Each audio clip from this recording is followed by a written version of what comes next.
लगातार प्रभु भोज से शामिल होना हमारे लिए एक आदत सा बन गया है। But today I want to talk to you about the importance of the Lord's Supper. लेकिन आज मैं आपसे प्रभु भोज की जो महत्व है उसके बारे में बात करना चाहता हूँ। Why do we celebrate it? What are we remembering? प्रभु भोज को हम क्यों इसे मनाते हैं और क्या हम इस वक्त याद करते I हैं? want you to read Matthew chapter 26 and Mark 14 verses 22. और मैं चाहूँगा कि मत्ती 26 का 26 और मरकुस 14 का 22 हम पढ़ेंगे।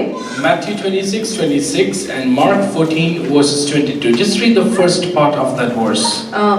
मत्ती 26 का 26 और मरकुस 14 का 22 उसका पहला भाग हम पढ़ेंगे इस आयत का। जब वे खा रहे थे, While they were eating, जब वे खा रहे थे, Jesus institutes the Lord's Supper or introduces the Lord's Supper to the disciples. तब यीशु प्रभु भोज के बारे में चेलों को बताते हैं या प्रभु भोज की शुरुआत करते हैं। Mark 14 verses 22, what does it say? मरकुस 14 के 22 में क्या लिखा है? Again it says there, while they were eating, Jesus institutes or introduces the Lord's Supper. वहाँ पर भी यही लिखा है, जब वे खा ही रहे थे, उसने रोटी ली और यीशु प्रभु भोज को शुरू कर दिया। A meal that the disciples were having with Jesus, Jesus used it as an opportunity to introduce us something that has great significance even today for us as a church. जब यीशु के चेले यीशु के साथ एक भोज खा रहे थे, उस वक्त उसको यीशु इस्तेमाल करते हैं एक नई चीज को उनको सिखाने के लिए, जो आज भी हमारे लिए बहुत ही महत्वपूर्ण है। This morning we need to pray, God, help us Lord to hear something new from you today. आज हमारी प्रार्थना ये होना चाहिए, परमेश्वर हमारी सहायता कर कि आज हम तुझसे कुछ नया सीखें। We have partaken of the Lord's table many times before, but today, O Lord God, speak to us in a fresh manner, O God. अनेक बार परमेश्वर हमने प्रभु भोज से शामिल हुए हैं, लेकिन आज हम चाहते हैं परमेश्वर एक नई चीज तू हमें सिखा, आज तेरी वाणी हम सुन पाए। Let the word of God become alive into our spirits today. तेरा वचन आज हमारे जीवनों में, हमारे आत्माओं में एक नई ज्योति बनकर चमके। For a moment, should we just bow our heads and say, Lord, speak to me today. एक क्षण के लिए हम अपने सिरों को झुकाकर परमेश्वर से प्रार्थना करेंगे, प्रभु आज तू हमसे बात कर। Speak to me in a fresh manner, O God. प्रभु एक नए सिरे से तू मुझसे बात कर। Help me to receive today's manna, O God. प्रभु आज का मन्ना आज प्राप्त करने के लिए तू मुझे सहायता कर। Lord, give me a new revelation about the Lord's Supper that I have never had before, O God. परमेश्वर तेरे प्रभु भोज के बारे में एक नया प्रकाश जो मुझे आज तक कभी ना मिला, वो तू मुझे आज देना। In Jesus' name we pray. यीशु के नाम में हम मांगते हैं। Everybody say, आमीन। Amen. The Lord's Supper is something very, very important for the church today. प्रभु भोज जो है वो कलीसिया के लिए बहुत ही महत्वपूर्ण एक बात है। Why do we celebrate the Lord's Supper? प्रभु भोज का हम प्रभु भोज क्यों मनाते हैं? In the Bible we have few examples of people who celebrated the Lord's Supper. Bible में से कुछ लोगों का उदाहरण हम देख सकते हैं जिन्होंने प्रभु भोज को मनाया। The first example is Jesus. और सबसे पहला उदाहरण है यीशु। Jesus introduced the Lord's Supper and participated in the Lord's Supper. यीशु ने चेलों को प्रभु भोज क्या है वो सिखाया और प्रभु भोज की शुरुआत की और उन्होंने आप ही प्रभु भोज में शामिल In किया। Acts chapter 2 verses 42 it talks about the apostles participating in the Lord's Supper. और प्रेरितों का पुस्तक उसके दूसरे अध्याय के 42वें आयत में हम देखते हैं It says that the apostles devoted themselves to the breaking of the bread. 2 के 42 में हम देखते हैं कि जो प्रेरित है वो खुद ही इसके रोटी तोड़ने में शामिल रहते थे। After receiving the Holy Spirit, और पवित्र आत्मा की बपतिस्मा पाने के बाद they considered the Lord's table as very important, that they used to conduct the Lord's table daily. प्रभु भोज में शामिल होना और रोटी तोड़ना उन्होंने बहुत ही महत्वपूर्ण समझा और इसमें वो लगातार शामिल होते रहे। In Acts chapter 20 verses 7 and 11 it talks about Paul participating in the Lord's table. और प्रेरितों की पुस्तक 20 के 7 और 11 में हम पढ़ते हैं कि पौलुस भी इसमें भागीदार होते It talks हैं। about in one particular day Paul does the Lord's table twice. और वहाँ पे हम पढ़ते हैं कि एक ही दिन में पौलुस जो है 2 बार प्रभु भोज में शामिल होते हैं। In 1 Corinthians 11 verses 23 it says, और पहला कुरिन्थियों 11 का 23 में हम पढ़ते हैं, Paul says, today I received it from the Lord. और पौलुस वहां पे इस प्रकार कहते हैं, For I received from the Lord what I क्यों? also pass on to you. क्योंकि यह बात मुझे प्रभु से पहुंची और मैंने तुम्हें भी पहुंचा दी। So what Paul received from God, today he passes on to us as a church. इसलिए जो पौलुस ने परमेश्वर से या प्रभु से जो पाया वो आज वो हमें सिखाता है कलीसिया को। So we have different examples from the Bible about the importance or the celebration of the Lord's table. प्रभु के वचन से इसलिए हम अलग-अलग उदाहरण को देखते हैं कि किस प्रकार और कहां-कहां वो उन्होंने प्रभु भोज से शामिल। Why do we conduct the Lord's table? प्रभु भोज का हम प्रभु भोज क्यों करते हैं? Two reasons. इसके दो कारण हैं। First reason, it is a covenant. पहला कारण ये है कि ये एक वाचा है। You see, the word covenant is something that can be found from the beginning of the Bible. देखिए ये जो शब्द वाचा है, ये शब्द हम बाइबल के शुरुआत से हम देख सकते हैं। The first person God enters into covenant is with, you see, the word covenant is used with Noah in Genesis chapter 6 and verse 18. और पहला व्यक्ति जिसके साथ परमेश्वर एक वाचा में प्रवेश होते हैं और जहाँ पे ये शब्द वाचा का इस्तेमाल किया गया है वो है नूह के साथ, और वो हम देख पाते हैं उत्पत्ति का पुस्तक उसका 6 का 18. 6 के 18 में। Over there in 9 verses 9 and 11 he gives a covenant. He says that the rainbow will be a covenant for you, that I will not destroy the world again by flood. और फिर जब हम आगे पढ़ते हैं उत्पत्ति 9 के 9 और 11 में वहां पे परमेश्वर नूह को एक ऐसा वाचा देते हैं और उसका चिन्ह जो रेनबो इंद्रधनुष जो है वो उसके चिन्ह के समान देते हैं। The next person that God enters into a covenant is with Abraham. और दूसरा व्यक्ति जो परमेश्वर वाचा के साथ प्रवेश एक वाचा में प्रवेश होते हैं वो है Abraham. In Genesis chapter 15 verse 18 you read about how God enters into a covenant with Abraham. और उत्पत्ति 15 के 18 में हम पढ़ते हैं किस प्रकार परमेश्वर अब्राहम के साथ एक वाचा बांधते हैं। And you read the 15 verses 9 and 10, it talks about how the covenant is made with Abraham. और 15 के 9 और 10 जब हम पढ़ते हैं हम ये देखते हैं कि किस प्रकार परमेश्वर वो वाचा को शुरू करते हैं अब्राहम के साथ। God tells Abraham, bring 3 animals and 2 birds. परमेश्वर कहते हैं कि 3 जानवर और 2 पक्षियों को ले आ। And he asks him to kill those animals before the Lord. और कहते हैं कि परमेश्वर के सामने अब्राहम को इस जानवरों को मारना So है। a covenant is entered when the animals are dead, or death is the reason. Death is one of the symbol for the covenant being formed between God and Abraham. तो यहाँ पर हम देख पाते हैं कि एक वाचा में प्रवेश होने के लिए वहाँ पे एक मृत्यु होता है, जानवर को मारा जाता है। Later on you see this practice continuing in Israel. और बाद में हम देखते हैं कि ये जो रिवाज है जानवर को मारकर परमेश्वर के साथ वाचा बांधना इस्राएल में एक रिवाज के तौर पर हम आगे देखते हैं। In Jeremiah chapter 34 verse 18 and 19 talks about whenever 2 people enter into a covenant. और यिर्मयाह 34 का 18 और 19 में हम इस प्रकार पढ़ते हैं कि जब भी 2 व्यक्ति एक वाचा में प्रवेश होते हैं, They would slay a calf. वो एक बछड़े को मार देंगे। They would divide it into 2. और उसे 2 भाग And करेंगे। they would walk between the 2 halves. और ये 2 भाग के बीच में से होकर वो चलते हैं। What are they doing, or what are they saying when they walk in between both halves of the calves? इस बछड़े के 2 भाग के बीच में से जब ये चलते हैं ये कहते क्या है? They are saying that if we are ready to lay down our life in being true to the covenant.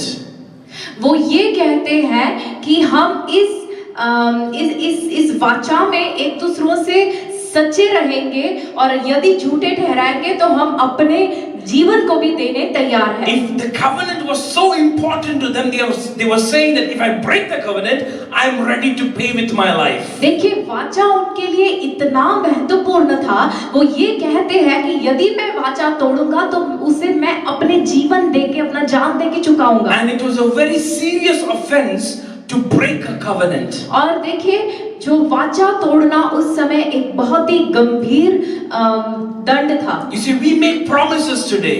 हम आजकल बहुत ही वायदा देते We हैं, make a lot of covenants with people. हम लोगों के साथ प्रतिज्ञा लेते हैं, वाचा बांधते I हैं, love you, I will stay with you, I will be with you forever.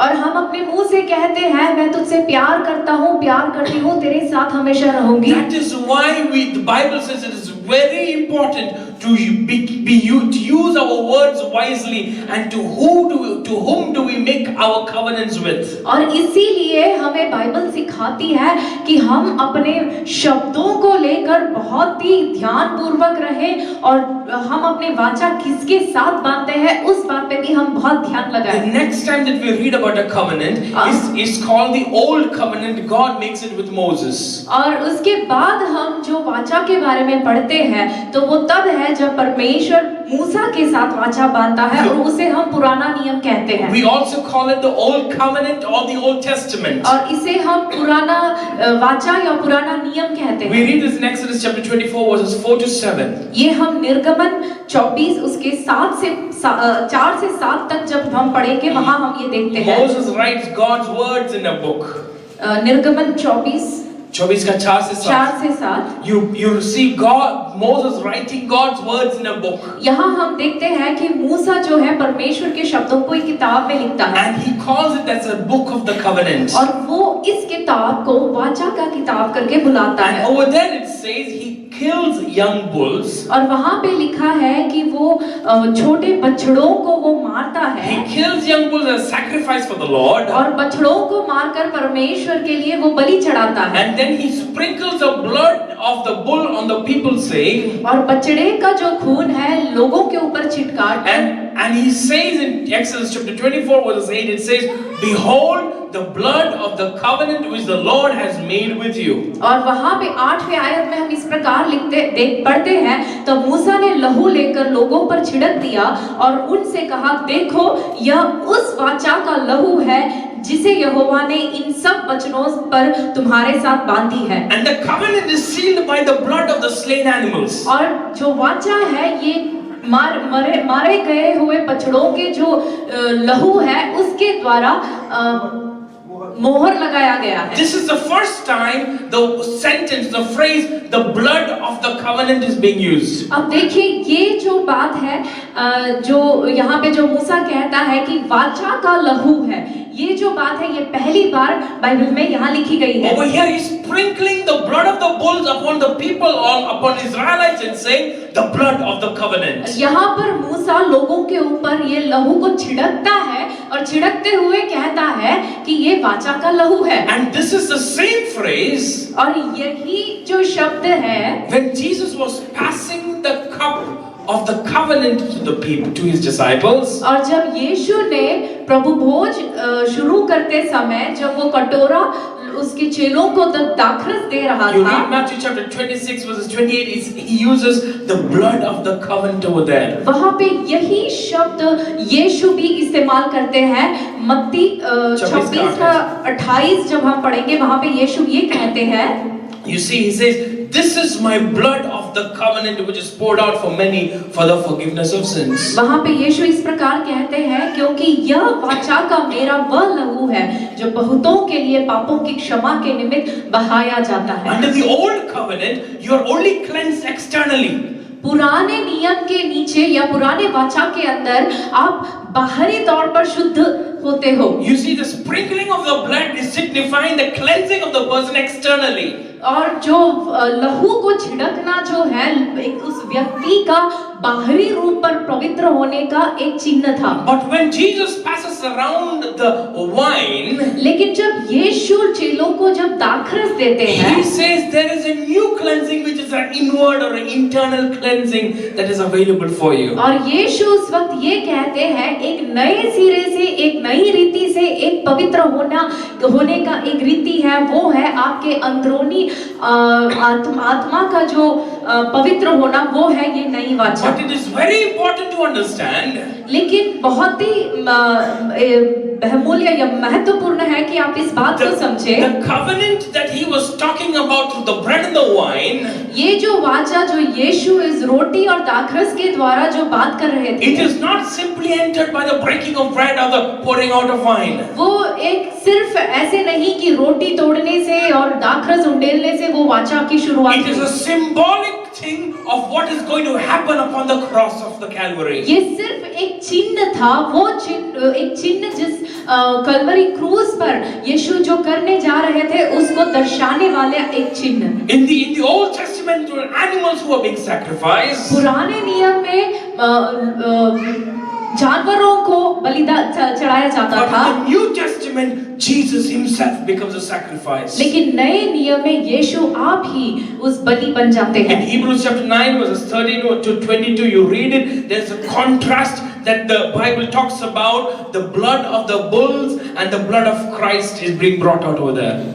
Hebrews 9, 13 to 22. और इब्रानियों की पुस्तक 9:13 से 13 के 22 तक जब हम पढ़ेंगे, It talks about the difference between the blood of the bulls and the blood of Jesus Christ. वहाँ पे बहुत ही साफ तौर पर लिखा है कि बछड़ों का खून और यीशु के खून के बीच के अंतर क्या है। It talks about the difference between the old covenant and the new covenant. पुराने नियम और नए नियम के बीच का जो अंतर है उसके बारे में लिखा है। And it also says where a covenant is there.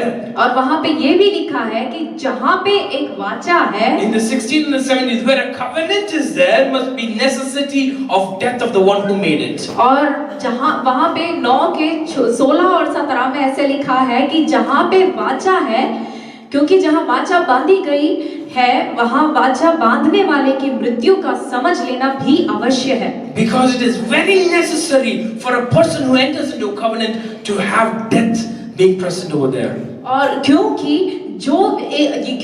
यदि कोई व्यक्ति एक वाचा में प्रवेश होता है तो उस व्यक्ति को समझना जरूरी है कि वहाँ पे ये मृत्यु होना अवश्य है। The only way Jesus could establish a new covenant, और यीशु एक नई वाचा किस रीति से, सिर्फ एक ही रीति से शुरू कर सकते थे और वो ये है by entering into it with his own death. कि वो अपने आप का मृत्यु के द्वारा या अपना जीवन बलि देकर ही वो इस नए वाचा में प्रवेश कर पाते We थे। also can enter into it और हम भी इसमें प्रवेश हो सकते हैं only सिर्फ when we have death to ourselves. कि हम अपने आप को मार दे या अपनी मृत्यु में प्रवेश होकर। This is the meaning of entering into the breaking of bread and drinking of wine. और यही इसका मतलब है जब हम कहते हैं कि रोटी तोड़े और दाखरस। In Hebrews 13 verses 20, it talks about Jesus brought up Jesus from the dead through the blood of the eternal covenant. इब्रानी 13 का 20 में हम पढ़ते हैं कि अब शांतिदाता परमेश्वर जो हमारे प्रभु यीशु को जो भेड़ों का महान रखवाला है सनातन वाचा के लहू के गुण से मरे हुओं में से जिला कर ले आया। What does this mean? इसका क्या मतलब होता The है? blood shed by Jesus on Calvary Kalvari पर यीशु ने जो लहू बहाया was a result of resisting sin unto death. वो पाप को मृत्यु तक Okay, just read Hebrews chapter सामना 12. करने का एक फल था। Hebrews chapter 12 verses 4. और इब्रानी 12 का 4 पढ़े। It says, in your struggle against sin, you have not resisted yet to the point of shedding your blood. और वहाँ पे पौलुस कहता है कि तुमने पाप से लड़ते हुए उससे ऐसी मुठभेड़ नहीं की कि तुम्हारा लहू बहा हो। Jesus was very, very determined to obey God the Father. यीशु इस बात का बहुत ही निश्चित थे कि मैं पिता परमेश्वर का आज्ञा पालन करूंगा। I would rather obey God than commit a sin. उन्होंने ये निश्चित अपने मन में किया हुआ था कि मैं परमेश्वर का आज्ञा पालन करूंगा और पाप नहीं करूंगा। It says he was obedient unto death. और वहाँ पे यीशु के बारे में हम पढ़ते हैं कि वो मृत्यु तक भी परमेश्वर के आज्ञा पालन करते हुए रहे, आज्ञाकारी रहे। Now I have a question for you. अब मेरे पास आपके लिए एक सवाल है। Hebrews 12 verses 4. इब्रानी 12 का 4। Have you resisted sin to the point of death? क्या आपने कभी भी पाप का ऐसा सामना किया है या मुठभेड़ किया है कि आपको अपना जान देना पड़े? Forget death. it just says to the point of shedding of blood. और वहां पे इब्रानियों का पत्र लिखने वाला ये भी नहीं कहता कि मृत्यु, वहां पे ये लिखा है कि अपना लहू बहाने तक।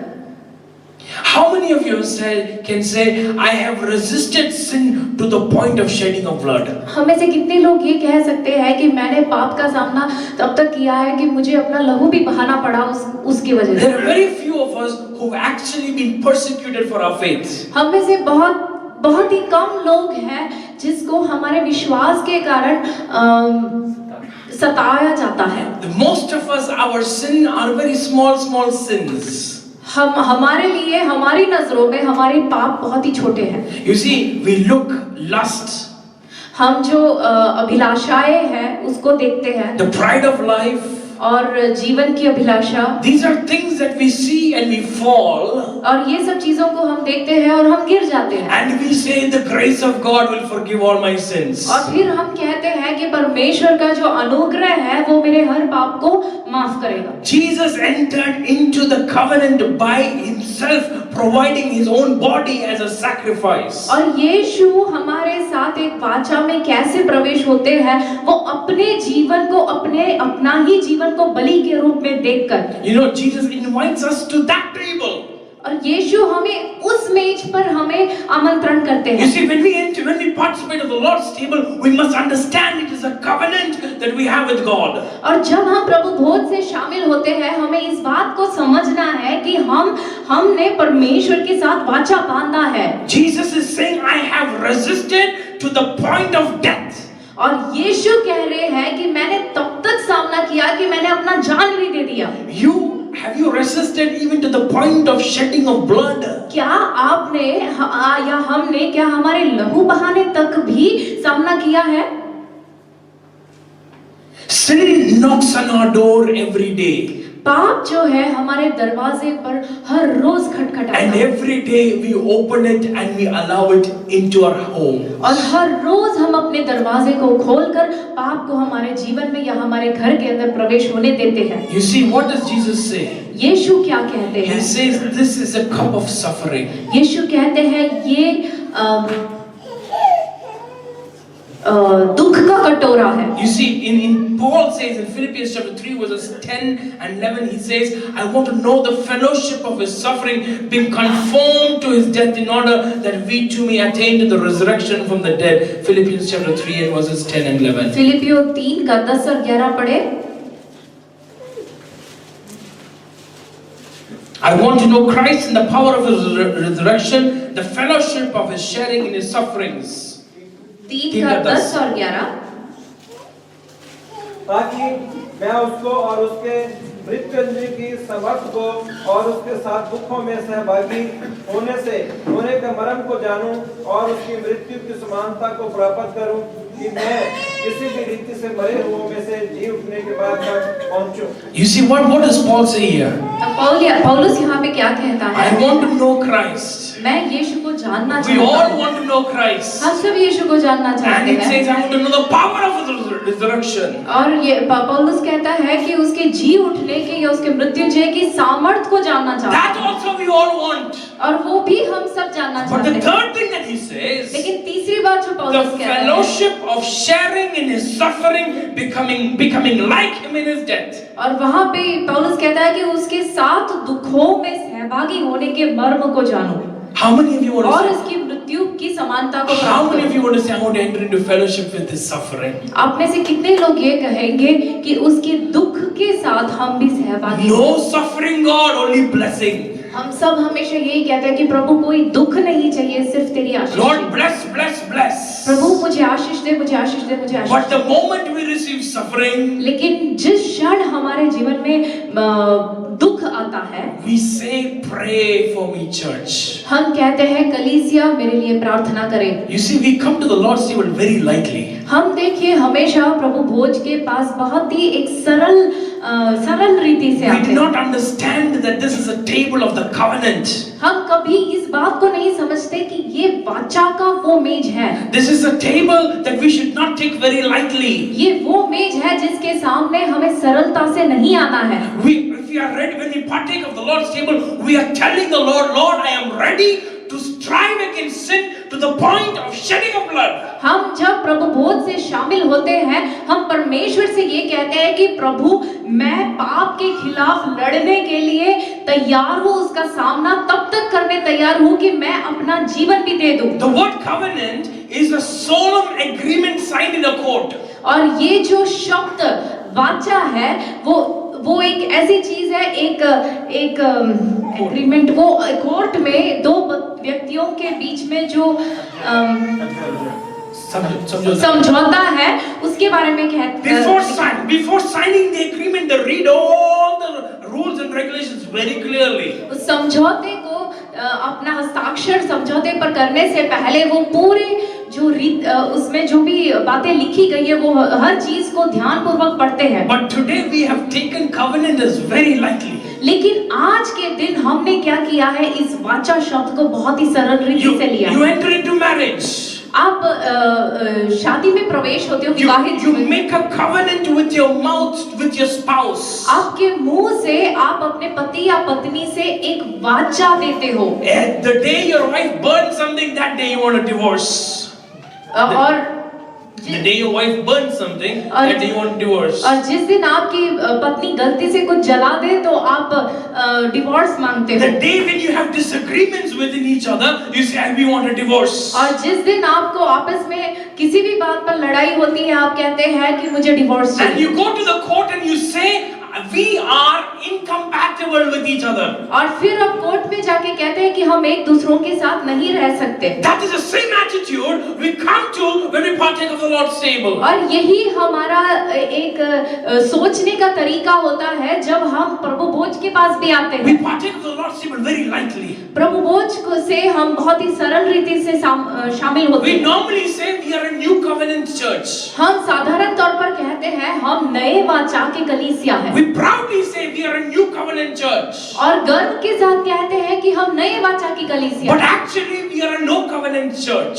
लेकिन वास्तव में हम कोई वाचा की कलीसिया We नहीं। come to church as long as it pleases me and as long as it blesses my family. हम तब तक कलीसिया में आते हैं तब जब तक मैं प्रसन्न रहता हूँ और जब तक मेरे परिवार को आशीष मिलती है। But the moment I have to suffer in my Christian life because of my faith in Jesus, और जिस क्षण यीशु में मेरा जो विश्वास है उसके कारण यदि मुझे दुख उठाना पड़े, I run away.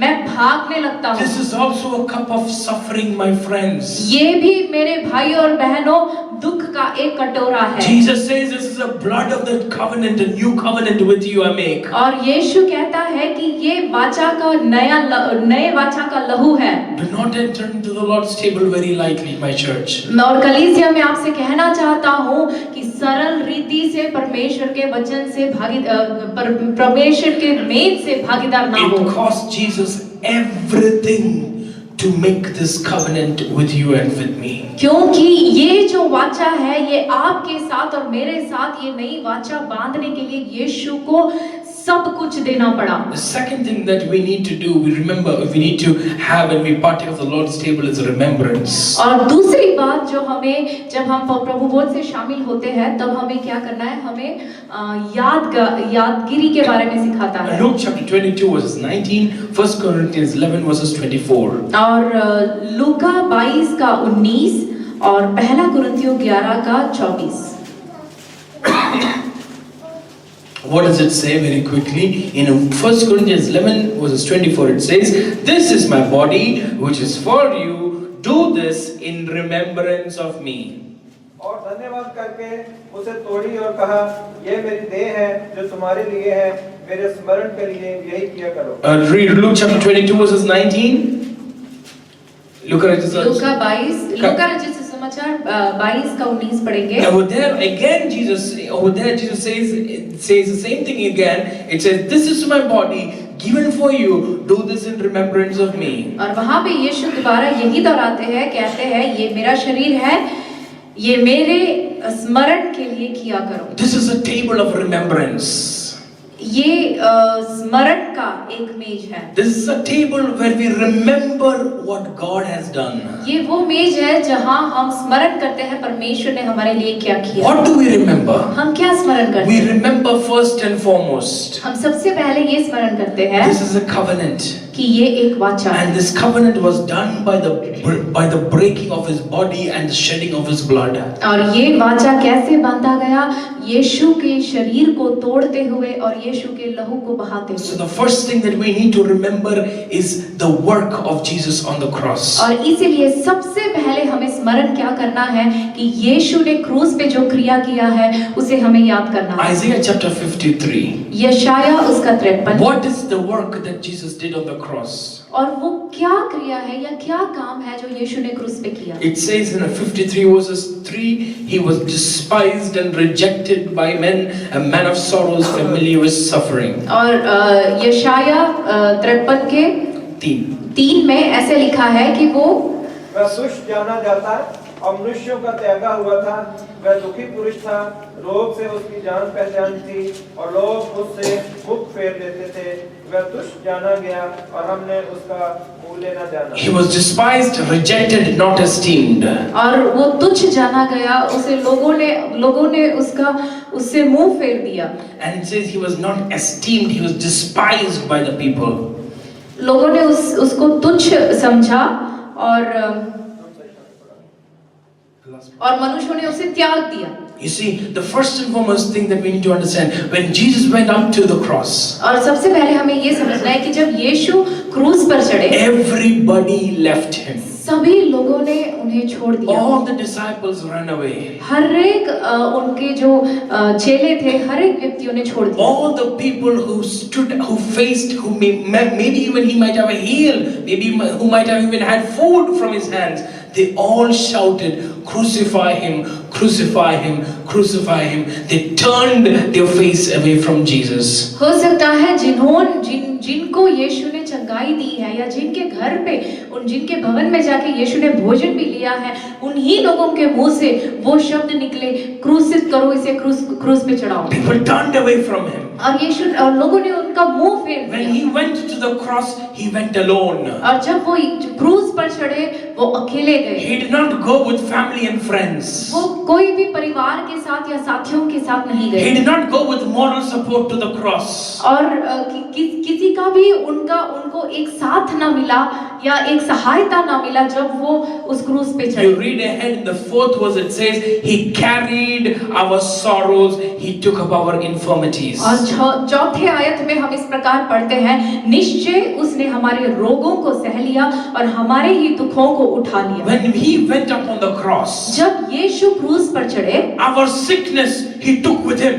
हमारे रोगों को वो लेकर क्रूस पर चढ़ा। We need to understand that very clearly. ये इस बात को हमें बहुत ही साफ रीति से If समझना there है। is sickness in our body, यदि हमारे शरीर में रोग है, we need to tell the Lord, हमें परमेश्वर से कहना है, "Lord, you took my infirmity upon you on the cross." और प्रभु तूने मेरे रोगों को, मेरे दुखों को उस क्रूस पर उठाया। Sometimes we might not receive healing.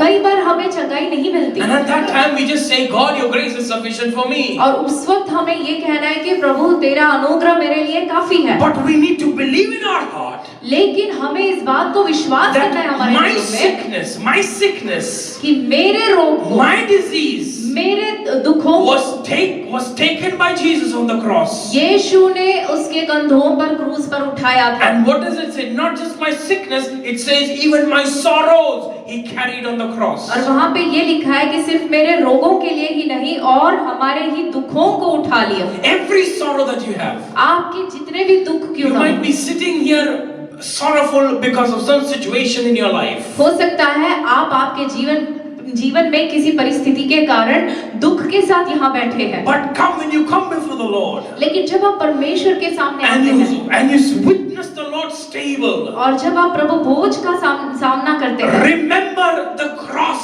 where he carried your sorrows. उस क्रूस को को याद करें, उस क्रूस को ध्यान में रखें जहां पे उसने आपके दुखों को उठाया है। Cast your burdens unto Jesus. It's not a simple song. It's not a simple Sunday school song that you can sing and be happy about. और जो गीत हम कई बार गाते हैं कि अपना बोझ यीशु पर डालो, बोझ यीशु पर डालो, वो सिर्फ बच्चों के लिए एक गीत नहीं है। We normally get carried away by the music of the song that we forget to actually lay down our sorrows before the cross of Calvary. और कई बार उस गीत की जो सुर है उसमें हम इतने मिल जाते हैं कि हम वाकई में वो करना भूल जाते हैं कि हमारे बोझ को यीशु के ऊपर डालना हम भूल जाते You हैं। go ahead in the 5th verse, it says he was pierced for our transgressions. और 5वें आयत में हम पढ़ते हैं परंतु वो हमारे ही अपराधों के कारण घायल किया It गया। says he was crushed for our iniquities.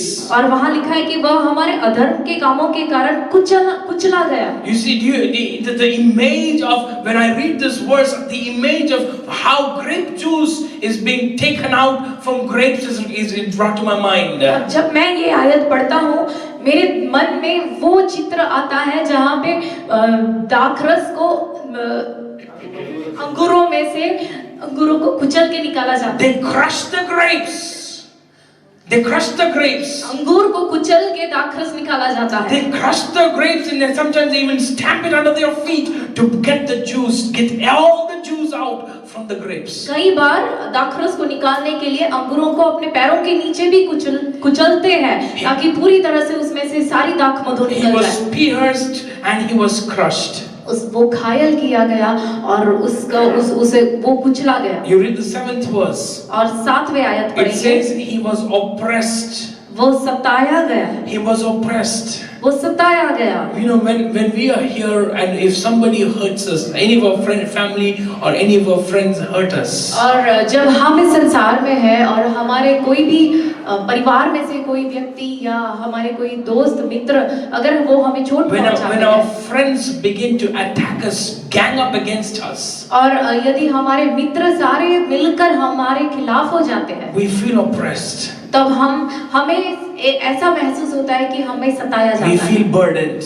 और हमारे ऊपर बहुत बड़ा बोझ आता You read है। the 12th verse, it says he was poured out to death.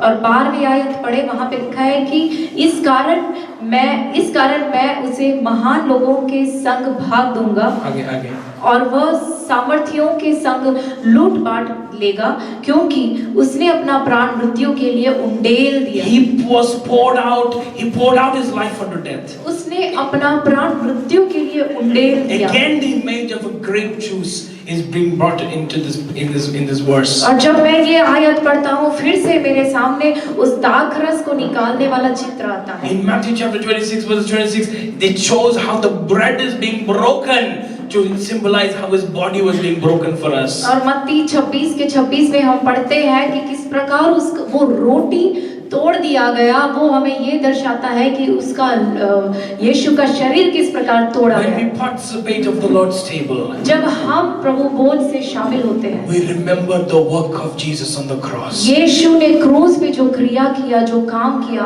उसे हम ध्यान रखते हैं, उसे हम याद करते The हैं। very, very tremendous suffering that he had to endure because of you and for me, and because he wanted to enter into a covenant with us. और वो बहुत ही महान जो पीड़ा उसने जो सहन किया सिर्फ क्योंकि आपके और मेरे साथ वो एक नए वाचा में प्रवेश The कर। second thing that we need to remember is that we are one. और दूसरी बात हमें समझना ये है, हमें स्मरण करना ये है कि हम एक हैं। 1 Corinthians chapter 10 verses 17, it says, because there is one loaf, we who are many are one body, for we all partake of the one loaf. और पहला कुरिन्थियों 10:17 में ऐसे पढ़ते हैं कि क्योंकि रोटी एक ही, इसलिए कि एक ही रोटी है तो हम भी जो बहुत है एक देह है। You go to Galatians chapter 3 verses 27-28, it says there's no Greek, no Jew, slave, no free, male, no female, for you are all one in Christ Jesus. और गलातियों 3 के 17-18 27-28 37 और 28 में हम 27-28 27 और 28 में हम इस प्रकार पढ़ते हैं कि कोई यूनानी नहीं है, कोई यहूदी नहीं है, कोई कोई स्त्री नहीं, कोई पुरुष नहीं, कोई दास नहीं, कोई स्वामी नहीं, हम सब यीशु में When एक we हैं। partake of the Lord's table, हम जब प्रभु भोज से शामिल होते हैं, we are saying, हम ये कहते हैं we who are कि many, हम जो अनेक हैं, we are one. हम सब एक We हैं। are one body. हम सब एक You शरीर see, हैं। when we go to heaven, हम जब स्वर्ग में जाएंगे, there are no separate compartments to suit your desires. और वहाँ पे कोई अलग किसी के लिए आपकी इच्छा के अनुसार अलग सा कैबिन किसी के लिए नहीं बना। We are all going to be together. हम सब एक साथ रहेंगे। Just like how we are in the church.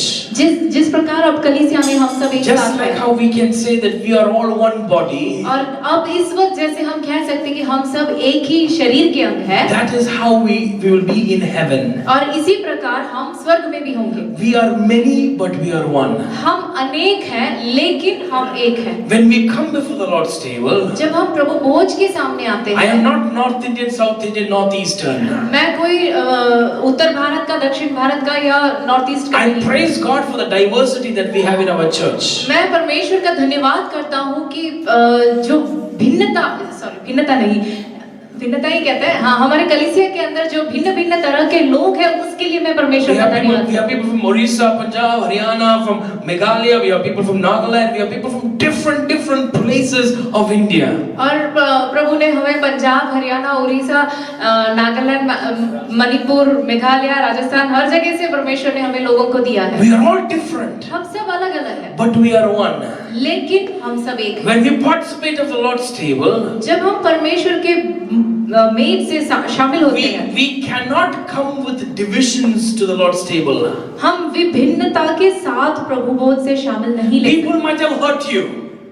लोगों ने आपको चोट पहुंचाया, People might have abused you. हो सकता है लोगों ने आपको शोषण किया हो, Certain groups of people might have thrown you out. हो सकता है किसी समूह के लोगों ने आपको बाहर निकाल दिया हो। But when you partake of the Lord's table, लेकिन जब आप प्रभु भोज से शामिल होते you हैं, are saying, I am one with my brother, with my sister in the same church. जब आप ये कहते हैं, ये दोहराते हैं कि मैं मेरे भाई और बहन जो कलीसिया में है उसके साथ मैं एक हूँ।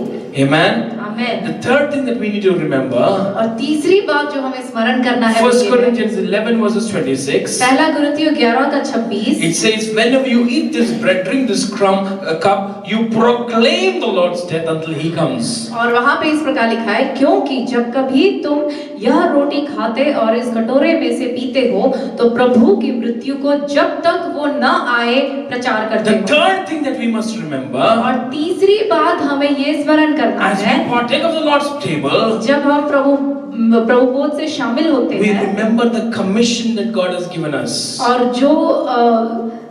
जो काम प्रभु ने हमें दिया है उसे हम याद करते हैं। What is the commission God has given us? और वो क्या आज्ञा है जो परमेश्वर ने हमें दिया है Go. कि जाओ, Go and preach the gospel.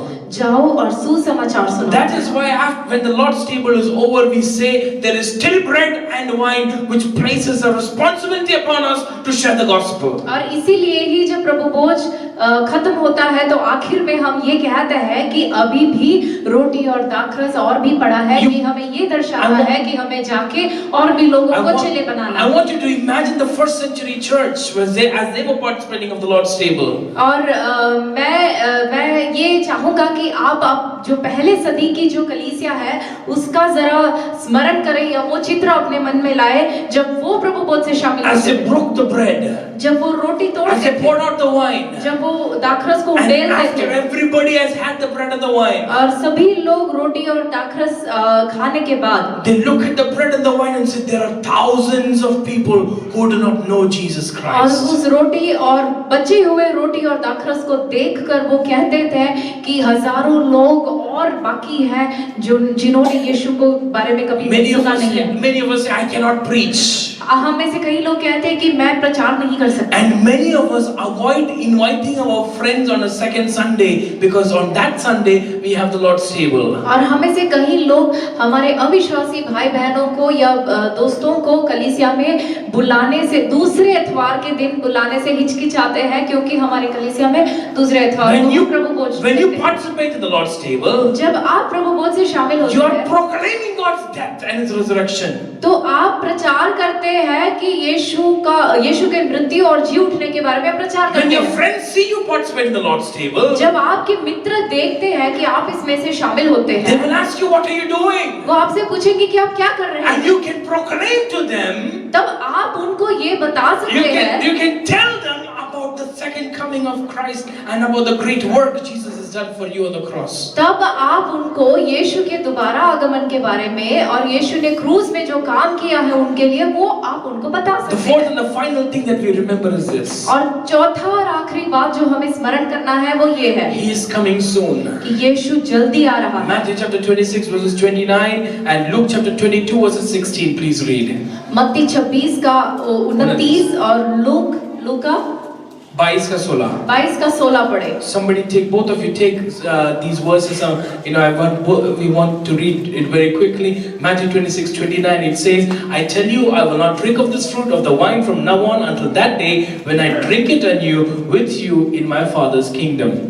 मैं तुमसे कहता हूँ कि दाख का ये रस उस दिन तक कभी ना पीऊंगा जब तक तुम्हारे साथ अपने पिता के राज्य में नया ना पीऊं। He's saying it very clearly when he's breaking the bread, when he's pouring out the wine, and he's giving it to his disciples. और यीशु ये बहुत ही साफ रीति से कहता है, जब वो रोटी तोड़ता है, दाखरस उंडेलता है और जब वो अपने शिष्यों को देता है, He says, "This is the blood of the new covenant." वो कहता है ये नई वाचा का लहू है। So that is a sad news for the तो disciples, इसलिए वो चेलों के लिए वो एक दुख का because they समाचार are है, they are reminded of his death on the cross. क्योंकि यीशु के जो क्रूस के मृत्यु के बारे में वो उसे स्मरण देते But हैं, at the same time, he's giving them joy and hope. लेकिन उसी वक्त यीशु उनको आनंद और उनको एक आशा देता है। He's telling them, soon we will eat and drink of this bread and wine in my Father's kingdom. यीशु उनको कहता है कि जल्दी ही इस रोटी और यही दाखरस में से हम मिलकर पिएंगे मेरे पिता के घर में। Luke chapter 22 verse 16. और लूका 22 की 16 It says, "I tell you, I will not eat it again until it finds fulfillment in the kingdom of God." वहाँ पे लिखा है, क्योंकि मैं तुमसे कहता हूँ कि जब तक वह परमेश्वर के राज्य में पूरा ना हो तब तक मैं उसे कभी ना खाऊंगा। I want you to again picture the early church. अब मैं फिर से मैं चाहता हूँ कि आप पहली सदी की कलीसिया को सोच As they broke the bread and drank the wine, जैसे वो रोटी तोड़ते थे और दाखरस से पीते the थे, one thing that they had in their mind was Jesus was coming very soon. और एक बात उनके मन में हमेशा ये था कि यीशु दोबारा जल्दी आ रहे For हैं। all of us today, after our Lord's Supper, after we have Sunday service, we will go back to our homes and we will think about tomorrow, our offices, our work and everything else that is going to happen during the week. और आज हमारे साथ क्या होता है, हम प्रभुवों से शामिल होते हैं और उसके बाद भूल जाते हैं, हम फिर बाद में कल के दिन के बारे में, ऑफिस के बारे में, घर के बारे में सोचने लगते But the हैं। disciples lived, and the people of the first century church, they lived in the constant knowledge Jesus is coming now. He's going to come tomorrow. He's going to come day after tomorrow. Anytime, any moment, while they were worshiping, they believed that Jesus would come. लेकिन पहली सदी की जो कलीसिया है वो हमेशा इस बात को स्मरण करते थे कि यीशु अभी आ सकता है, इस क्षण आ सकता है, कल आ सकता है। वो हमेशा इस बात के उत्साहित होकर रहते थे कि यीशु का दोबारा आने का इंतजार And करते so थे। the Lord's table was not just a table of sorrow, but it was also a table of anticipation. We are going to meet our Father in heaven. We are going to meet Jesus again very soon. और इसीलिए उनके लिए जो प्रभु भोज है वो एक दुख का मेज नहीं था, उनके लिए एक उत्साहन का और आगे की ओर देखने का कि वो उत्तेजित होते थे कि हमारा प्रभु जल्दी आने So वाला in है। one way, this is a table of contradictions. और इसीलिए ये जो मेज है ये Contradiction, just say contradiction. Contradictions का एक मेज है। Because when we partake of the Lord's table, we remember Jesus' death. और इसलिए क्योंकि जब हम प्रभु भोज से शामिल होते हैं यीशु की मृत्यु को याद करते हैं So we are sorrowful. और इसलिए हम दुखी महसूस But करते at the हैं। same time, we are remembering very soon we will partake of the Lord's table with the Father in heaven. और लेकिन उसी के साथ हम इस बात को भी स्मरण करते हैं कि जल्द से जल्द ही हम परमेश्वर के साथ स्वर्ग में इसी मेज से दोबारा शामिल होंगे। Today, today the pastor is breaking the bread and pouring out the wine. और आज जब पास्टर रोटी को तोड़ते हैं और दाखरस को उंडेलते हैं, But very quickly we will have Jesus breaking the bread and pouring out the wine. लेकिन जल्दी ही वो दिन आ रहा है जब यीशु आप ही रोटी तोड़ेगा और दाखरस When we उंडेलेगा। participate in the Lord's table, we are saying, Jesus is coming soon. Jesus is coming soon. और इसीलिए जब हम प्रभु भोज से शामिल होते हैं, हम इस बात का प्रचार करते हैं कि यीशु जल्दी आ रहा है, यीशु जल्दी आ रहा है। Amen. Amen. Amen. Amen. But how do we approach the Lord's table? लेकिन प्रभु भोज में हम किस प्रकार आते हैं? Now you must understand something. हमें एक बात को याद रखना The है। disciples were in that. The disciples and Jesus were together.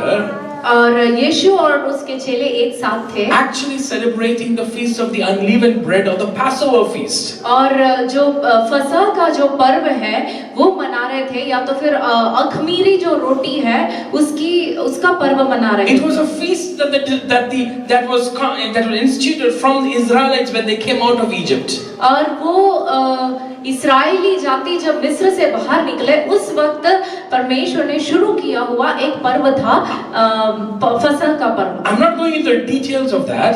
और उसके बारे में मैं ज्यादा नहीं बताऊंगा। But one thing that the feast was called was it was a feast of the unleavened bread.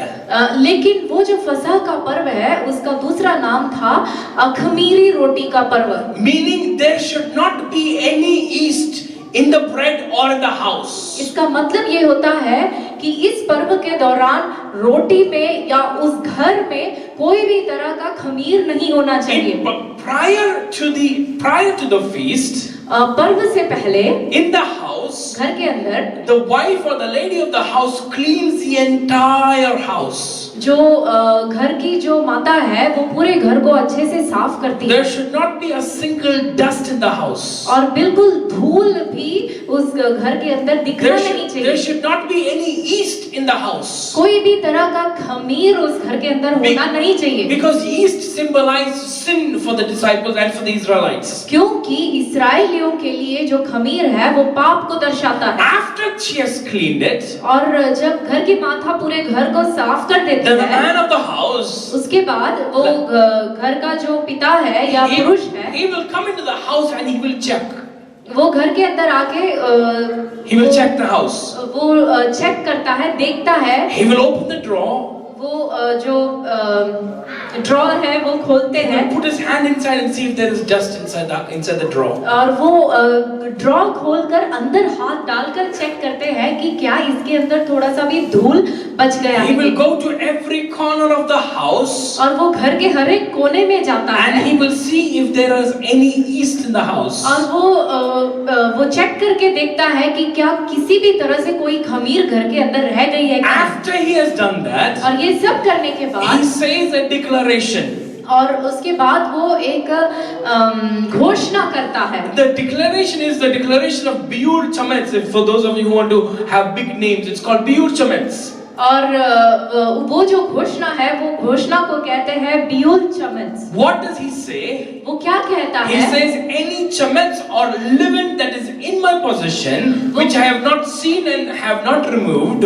वो कहता है कि यदि कोई भी खमीर जो मेरे घर के अंदर है जो मैंने देखा नहीं है या अनजाने से नहीं निकाला है, And I did not know about, it should be annulled and should become ownerless like the dust of the earth. वो कहता है कि अगर ऐसा कुछ बच गया मेरे अनजाने से तो उस खमीर का कोई मतलब नहीं रह जाना चाहिए और वो सिर्फ धूल मिट्टी के धूल के समान उसका महत्व हो जाना He's चाहिए। saying if there is anything, वो कहते हैं यदि घर के अंदर कुछ भी चीज I ऐसा बच गया, I have cleaned my house. मैंने मेरे घर को साफ किया But है, if there is still anything in the house, लेकिन यदि इसके बावजूद भी कुछ रह गया है, it is not owned by me. मैं इसका अधिकार नहीं रखता, मैं इसका मालिक नहीं। It is like the dust of the earth. वो सिर्फ धरती के धूल के समान है। He makes this declaration. वो इस घोषणा करता And है। where does he make this declaration? और ये घोषणा ये कहाँ करता है? To his children and to his wife. वो अपने घर में करता है, अपने पति और अपने बच्चों के साथ। Jesus did the similar thing in John chapter 13 verses 10. और यीशु ऐसी ही चीज यूहन्ना 13 के 10 में करता है। Why? Before he was doing the Lord's Supper, क्योंकि वो जब प्रभु भोज करने से पहले he begins to wash his disciples' feet. और यीशु अपने शिष्यों के पैर को धोने शुरू करते हैं। And Simon Peter says, "No, Jesus, you cannot wash my feet." और पतरस कहता है कि नहीं यीशु, आप मेरे पैर को साफ नहीं कर सकते। Then Jesus says, "Unless I wash you, you have no part with me." और यीशु तब पतरस से कहता है, जब तक मैं तुझे साफ नहीं करूं तब तक तेरा मेरे साथ कोई भाग नहीं है। And so Peter says, "Then give me a whole bath, wash my head, wash my hands, wash my feet, wash everything." और पतरस कहता है, ठीक है हे प्रभु, तो मेरे सिर को भी, सिर से लेके तू मुझे धो ले। Then in the 10th verse Jesus says, और तब 10वीं आयत में यीशु "A कहता person है, who has had a bath needs only to wash his feet, his whole body is clean." जो नहा चुका है उसे पाव के सिवाय और कुछ धोने की आवश्यकता नहीं, परंतु बिल्कुल शुद्ध है। वो बिल्कुल शुद्ध है। And then he makes this declaration, और फिर बाद में यीशु ये घोषणा करते हैं, "And you are clean." और तुम शुद्ध हो। He knew his disciples very well. यीशु अपने शिष्यों को बहुत अच्छे से जानते He थे। knew that there is no sin within his disciples at that moment. यीशु जानते थे कि उस वक्त उनमें कोई पाप नहीं And था। so, like the husband of the house during the Passover feast, Jesus says, "You are clean." यीशु उस पिता के समान, जो घर के पिता है, जो घर के स्वामी है, पति है, जो फसह के पर्व के समय पे जो घोषणा करता है, उसी प्रकार यीशु यहाँ पे घोषणा करते हैं। But then he says, "Though not every one of you are clean." लेकिन उसके बाद वो ये भी कहते हैं, परंतु सबके सब नहीं। And further on, we begin to understand he is talking about Judas. और इसलिए जब हम आगे पढ़ते हैं, हम समझ सकते हैं कि यीशु यूदा के बारे में So कहते थे। before he actually institutes the Lord's table, इसलिए यीशु प्रभु भोज की स्थापना करने से you read पहले in chapter 13 and verses 27, he sends Judas away. He says, "Go and do quickly what you have to do." और यूहन्ना 13 के 27. What 27 you are में about to do quickly. 27 में वो यीशु यूदा से कहते हैं, जो तू करता है तुरंत कर। Go and do what you have to do quickly. यीशु कहता है कि जो तूने प्लान किया है वो तू जल्दी जाके कर। He sends him out of the Lord before he could institute the Lord's table. और yीशु क्या करते हैं, प्रभु भोज की स्थापना करने से पहले यूदा को वहां से बाहर He निकालते हैं। cleanses the house. वो घर को साफ करते He हैं, sanctifies that all his disciples. अपने चेलों को शुद्ध करते हैं, ठहराते हैं, शुद्ध ठहराते हैं। In 1 Corinthians chapter 11 verses 27, पहला कुरिन्थियों 11 का 27 it says, "Do not partake in an unworthy manner." और पहला कुरिन्थियों 11 के 27 में लिखा है कि Whoever eats the bread and drinks of the cup in an unworthy manner will be guilty of sinning against the body and the blood of Christ. इसलिए जो कोई अनुचित रीति से प्रभु की रोटी खाए या उसके कटोरे में से पिए, वह प्रभु की देह और लहू का अपराधी ठहरेगा। The 28th was, "A man ought to examine himself or herself before he eats of the bread and drinks of the cup." और 28वें आयत में ऐसे लिखा है, इसलिए मनुष्य अपने आप को जांच ले और इसी रीति से इस रोटी में से खाए और इस कटोरे में से। Paul is saying over there, पौलुस यहाँ पे क्या कहता है, if there is sin in your life, यदि आपके जीवन में पाप है, just like the husband of the house उस घर के पति के समान, looked all over the house, जैसे वो घर का पति उसके पूरे घर को अच्छे से जांचता we है, need to do a self-examination. हमें अपने आप को जांचना या परखना Because जरूरी if है। we do not do a self-examination, क्योंकि यदि हम अपने आप को ना जांचें, we partake of the Lord's table in an unworthy manner. तब क्या होता है, हम अनुचित रीति से परमेश्वर के मेज से शामिल होते हैं। How do we look into our own lives? हम अपने जीवन में किस प्रकार देख सकते हैं? You need to see if there is any sin in your life. अपने जीवन में परख कर देखो, क्या आपके जीवन में कोई भी तरह का पाप है कि नहीं। We are running out of time. You can go home and read Galatians chapter 6 verses 3 to 5. समय के कमी के कारण हम अभी नहीं पढ़ेंगे।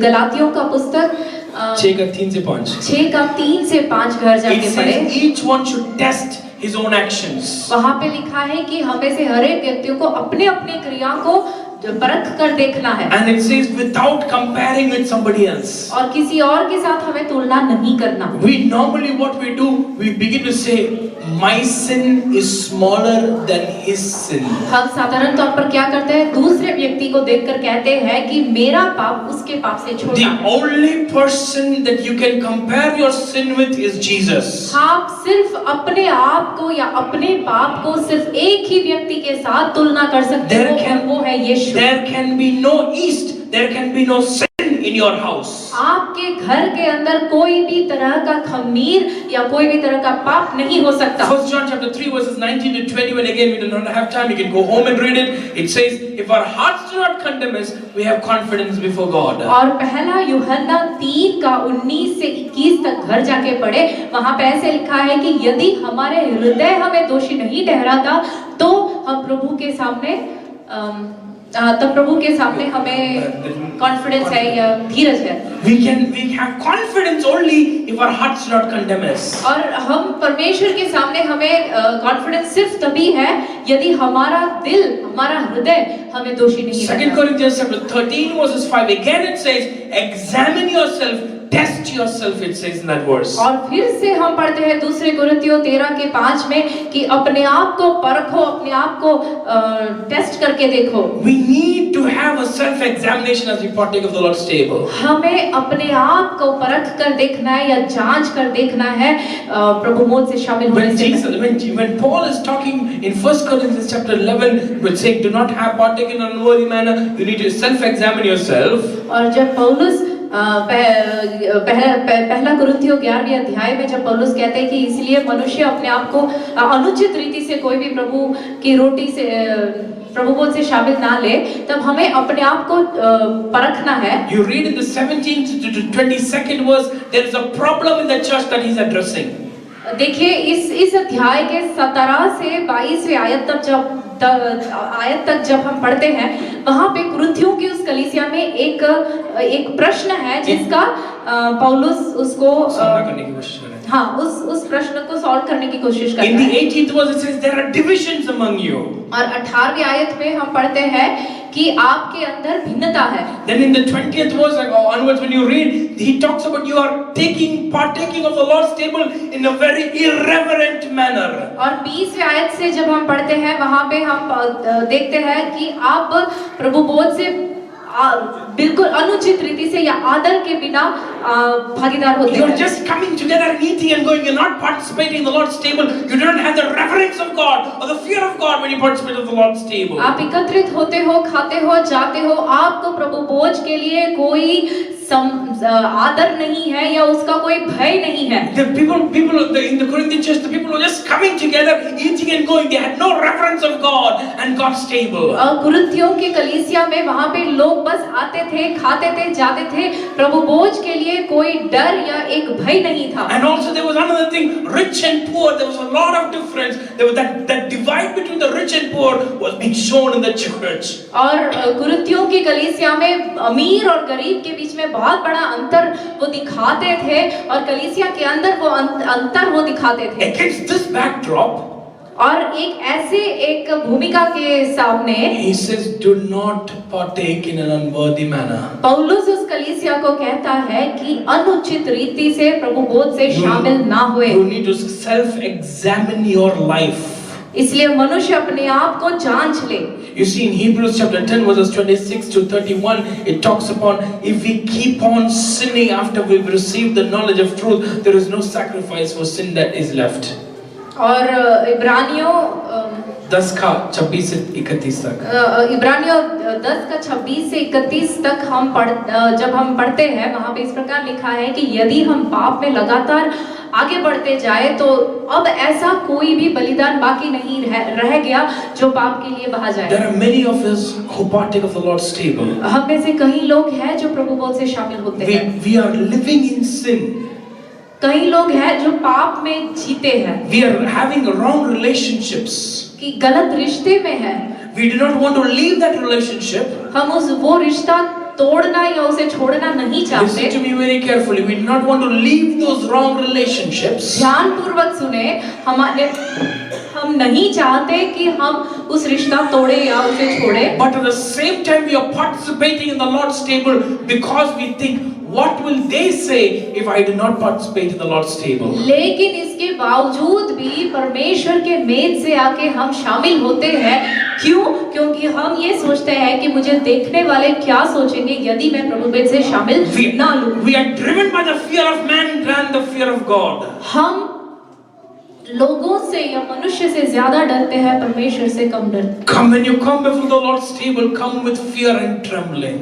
जब हम परमेश्वर के मेज के सामने आते हैं तो डर के साथ, भय के साथ आए। Because this Lord's table is a table of covenant. क्योंकि ये जो मेज है ये वाचा का मेज है। You see, that's why Paul says, many of you have fallen sick because you have partaken in an unworthy manner. और इसीलिए ही पौलुस कहता है कि इस कारण तुम में से बहुत से निर्बल और रोगी हैं और बहुत से सो भी गए हैं। Many of us come, we are living in sin. हम में से कई लोग पाप में जी रहे हैं। We are living in sin. पाप में जी We रहे will हैं come to the Lord's table, partake of the Lord's table, and go out and again sin. और भय के बिना आके परमेश्वर के मेज से शामिल होते हैं और फिर से बाहर जाकर पाप करते In हैं। our mobiles, we have the numbers of the people that we are sinning with. In our mobiles, we have the numbers of the people that we are sinning with. और हमारे मोबाइलों में उन लोगों का नंबर है जिनके साथ हम पाप करते हैं। We are living in sin. We are living in sin. हम पाप में रह रहे हैं। हम पाप में हर वक्त, मतलब यहाँ परमेश्वर के मेज में से शामिल होने के बावजूद हम बाहर जाके पाप में रहते हैं। We are going to live and continue in sin, but we have no fear of God when we participate in the Lord's table. और पाप में रहने के बावजूद भी हम परमेश्वर से डरते नहीं है। प्रभु का भय हमारे जीवन में बिल्कुल नहीं है और बिना कोई भय के, आदर के बिना आके हम प्रभुओं से शामिल You might have partaken of the Lord's table many times before. हो सकता है पहले कई बार या अनेक बार आपने परमेश्वर के मेज से शामिल लिया But हुए if हैं। you are living in sin, लेकिन यदि आज आप पाप में जी रहे your हैं, heart will tell you if you are living in sin. आपका दिल आपको बताएगा यदि आप पाप में जी रहे You हैं। have already decided what you will do after this Sunday service. आपने मन में निश्चय कर लिया है कि इस आज एतवार के इस कलीसिया के समय के बाद आपने क्या करना You है। can fool the pastor. आप पास्टर को मूर्ख बना You सकते can हैं। fool your friends in the church. आप कलीसिया में आपके मित्रों को आप मूर्ख But बना सकते the हैं। fire, fiery eyes of God is watching you.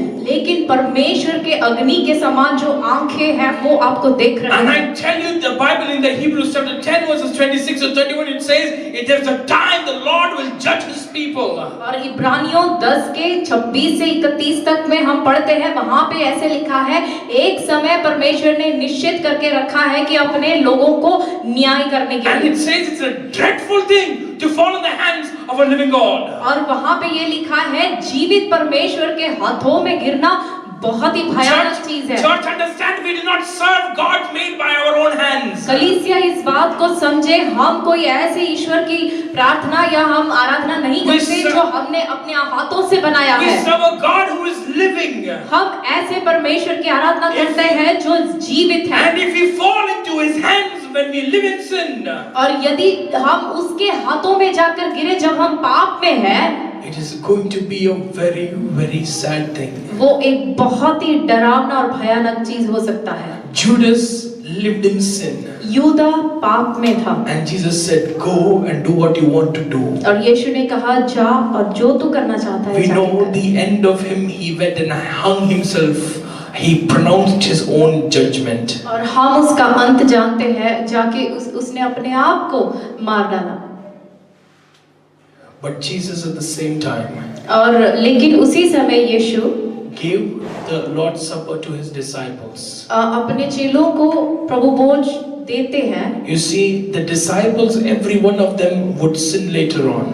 देखिए, हम देखते हैं कि बाद में इन हर एक चेलों में से हर एक व्यक्ति पाप में गिर जाते हैं। But at that moment they were not living in sin. लेकिन उस वक्त वो पाप में नहीं जी रहे थे। They had no plans, no plans for sinning in the coming future. उस वक्त वो पाप में जी नहीं रहे थे और ना ही उनके मन में कोई भी तरह का योजना था पाप करने का। They had fully made up their mind that they would follow God. और उन मन में उन्होंने पूरी तरह से निर्णय लिया हुआ था कि मैं परमेश्वर के पीछे जाऊंगा। If you make a decision to fully follow God, यदि आप पूरी तरह से प्रभु का पीछे होने के लिए एक निर्णय लेते हैं, don't say that I will fall. आप ये ना कहें कि मैं गिरूंगा। This will happen with me.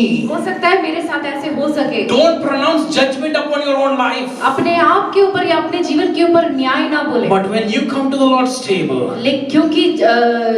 लेकिन जब आप प्रभु भोज के सामने आते हैं, you need to look at the cross. आपको उस क्रूस की तरफ देखना है। And you need to say that cross is enough for all my sins. और आपको ये कहना है कि मेरे हर पाप के लिए वो क्रूस काफी है। And you need to begin to take out every sin like the man in the house during the Passover feast. और उस फसह के पर्व के समय पे उस घर का स्वामी जिस प्रकार करता था, उस प्रकार आपके जीवन में से हर एक पाप को धो के निकालना जरूरी है। Clean your house. आपके घर को, आपके भवन को साफ करें। Clean your house and say, God, before you I stand without sin. और आपके घर को यीशु के लहू से साफ करे और कहे, प्रभु तेरे सामने मैं शुद्ध खड़ा हूँ, It is पवित्र not खड़ा हूँ। possible with my own strength. वो मेरे अपने सामर्थ्य से वो साध्य नहीं है। That is why instead of the sprinkling of the blood, which reminded us of the old covenant, we pass around the wine, which is a new covenant, which we can cleanse us internally. और इसीलिए ही पुराने नियम में जो खून छिड़कते थे उसके विपरीत में आज हम उस नए वाचा का जो चिन्ह है, जो दाखरस है, उसे हम पीते हैं ताकि वो यीशु के उस लहू को दर्शाता है जो लहू हमें अंदर से भी साफ करता है। The old covenant was written on a piece of book. पुराना जो वाचा है वो एक किताब में लिखा गया था। But the new covenant, God says, I will write my covenant laws in your heart. और नए वाचा के बारे में परमेश्वर ये कहता है कि मैं मेरे वाचा के जो नियमों को तुम्हारे दिलों में लिखूंगा, हृदयों के अंदर लिखूंगा। God is a God of grace.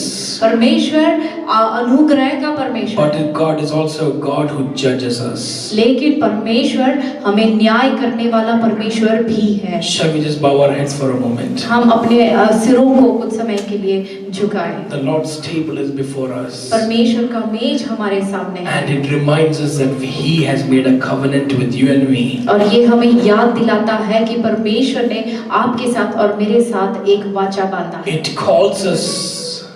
वो हमें बुलाता है। It calls us and it says, और वो हमें बुलाकर पुकार कर ये कहता है, remember the work I have done for you on the cross. जो काम मैंने क्रूस पर तुम्हारे लिए किया उसे स्मरण करें। Remember that though you are many, you are one. इस बात को स्मरण करें कि चाहे तुम अनेक क्यों ना है, आप तुम एक है। Remember that you have a commission, a calling from God. आप इस बात का स्मरण करें कि आपके ऊपर एक बुलाहट है, आपके ऊपर आपको मैंने एक आज्ञा दिया है। Remember that I'm coming soon. इस बात को स्मरण करें कि मैं जल्दी दोबारा वापस This आने वाला हूँ। Lord's table reminds us. ये परमेश्वर का मेज हमें इस बात का स्मरण देता है Today His law is written in my heart. कि आज उसका नियम मेरे हृदय में लिखा गया है। Those of us who are here today, आज हम में से वो लोग, if you have partaken of the Lord's table in an unworthy manner, यदि अनुचित रीति से कभी भी आपने परमेश्वर के मेज से शामिल कभी भी हुए हैं, ask God for forgiveness. प्रभु से आज उसके लिए माफी मांगे And tell the Lord, और प्रभु से कहे, Lord, I come before you. प्रभु मैं तेरे सामने आता हूँ, Cleanse me. मुझे शुद्ध कर, Cleanse me. मुझे शुद्ध कर, Cleanse me. मुझे शुद्ध कर। Father, we thank you for the word that has come today. We pray that you bless us, speak to us, minister unto us, O Father, even as we partake of the Lord's table. Help us, O Father, to partake in a worthy manner, examining our own lives. We thank you for you heard our prayer. In Jesus' name we together agree and say, Amen, Amen, Amen.